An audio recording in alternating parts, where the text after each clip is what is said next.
Toda arquitetura passa por um processo de construção, mas toda construção pode ser considerada arquitetura?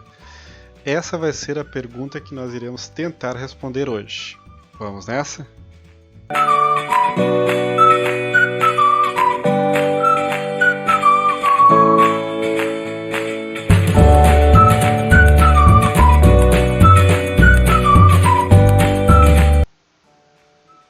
Fala galera, beleza? Eu sou o arquiteto Adroaldo Soares e estou aqui mais uma vez para falar com vocês sobre arquitetura. Bom, no vídeo anterior nós deixamos a seguinte pergunta. Toda arquitetura passa por um processo de construção, mas toda construção pode ser considerada arquitetura? Essa é uma questão bem complexa e muito debatida no meio acadêmico, galera. Então, para tentar respondê-la de forma clara, primeiramente eu vou explicar definitivamente qual é o produto final da arquitetura e depois vou dar a minha opinião sobre a pergunta deixada no vídeo anterior, ok? Vamos nessa então?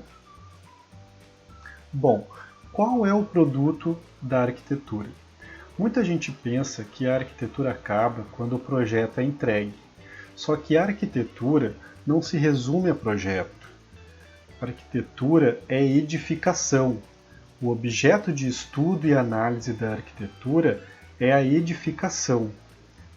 A arquitetura é obra construída, pessoal. Ou seja, a arquitetura são as casas, são os edifícios, hospitais, museus, no caso do urbanismo, os parques, praças, espaços públicos, etc. Porém, para que a edificação pensada pelo arquiteto seja abstraída da sua mente e se materialize como algo concreto, palpável, ela precisa passar por dois grandes processos. O primeiro processo é o processo de projeto, e o segundo processo é o processo de construção. O processo de projeto serve como ferramenta para dois pontos importantíssimos em arquitetura. O primeiro é demonstrar ao cliente, de forma mais artística, o objeto proposto, sua forma, sua implantação no lote, a sua relação com o entorno imediato, a técnica a ser empregada, os acabamentos, os revestimentos, as relações entre as partes de um todo e etc. O segundo é demonstrar para os demais partícipes do processo construtivo, pedreiros, carpinteiros, eletricistas, hidráulicos, entre outros, de forma mais técnica, o que deve ser construído, como deve ser construído, com que materiais, com que técnica, com que ferramenta, como se fosse um manual técnico de montagem. Voltando então para a questão da arquitetura enquanto obra construída, quando nós avaliamos o trabalho de um arquiteto, nós avaliamos as suas obras efetivamente construídas, edificadas. Nós utilizamos os desenhos, as plantas baixas, cortes e fachadas como ferramentas de auxílio para a compreensão da obra. Afinal, dependendo do tamanho da obra e do seu grau de complexidade, seria muito difícil a gente compreender ela como um todo. Imagina só, erguer obras complexas como essas sem o auxílio de bons projetos. Seria praticamente impossível. Entendido que a arquitetura é obra construída, nós temos condições de analisar a questão deixada no vídeo anterior. Toda arquitetura passa por um processo de construção, mas toda construção pode ser considerada arquitetura? A partir de agora eu vou dar a minha opinião, uma opinião sincera, mas passível de interpretações e questionamentos. Até porque não se trata de uma constatação, e sim de um entendimento pessoal. No meu ponto de vista, galera, sim, toda construção é uma obra de arquitetura. A resposta está justamente na pergunta. Se toda arquitetura passa por um processo de construção, então toda construção é sim uma arquitetura. Se não, vejamos. Um artista que expõe a sua obra na rua deixa de ser artista pelo simples fato da sua arte não estar exposta em uma grande galeria?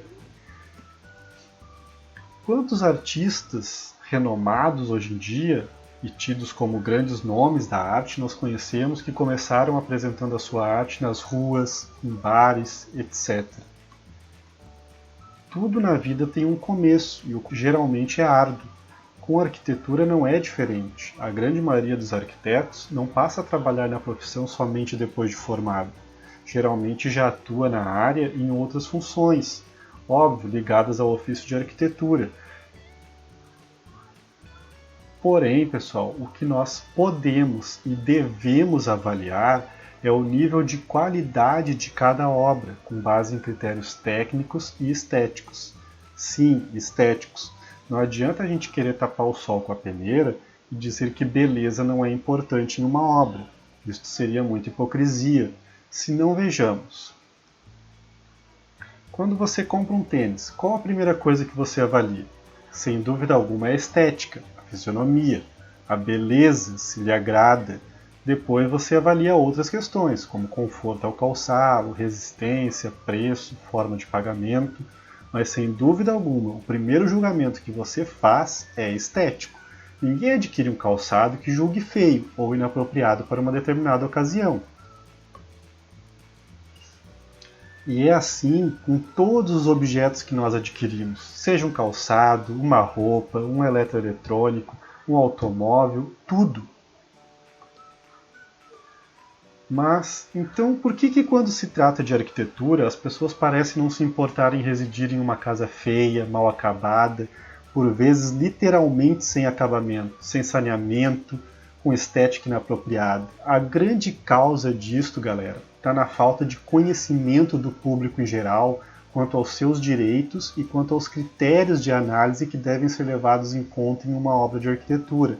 E olha que eles não são poucos e nem são de fácil compreensão.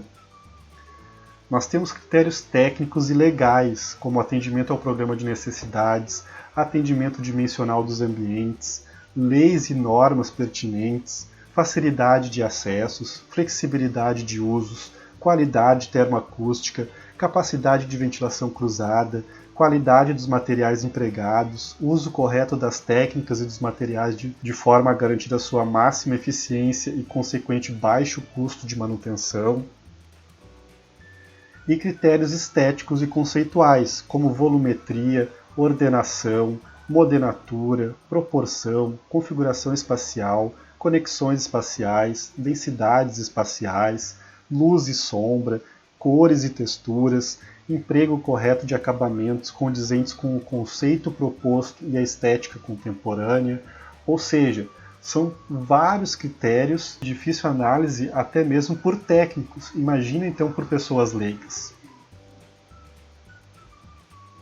Todos esses critérios são mensuráveis, podem ser medidos e comparados, de forma que nós possamos classificar as obras de arquitetura de forma segura em termos qualitativos. Mas então, onde reside o problema? A grande maioria das pessoas não é treinada de forma correta a ponto de ser capaz de realizar tal julgamento. A quantos eventos sociais nós vamos ao longo de nossa vida que nos permitem julgar se é mais adequado calçar um sapato ou um tênis esportivo, ou um paletó ou uma roupa de gaúcho para ir a uma formatura, por exemplo. Em média, vamos dizer que uma pessoa vai a cerca de 5 eventos como esses ao longo de um ano. É um número suficiente para que a pessoa tenha a capacidade de julgar qual a roupa mais apropriada para um evento como este, não é verdade? Mas e se tratando de casas, de residências? Quantas casas nós compramos ao longo de nossas vidas? A maioria das pessoas só compra uma, galera. E o critério mais relevante, geralmente, é: cabe no meu bolso? Então, o que a gente pode fazer para tentar fazer escolhas melhores? Quem você procura quando você está com dor de barriga, por exemplo?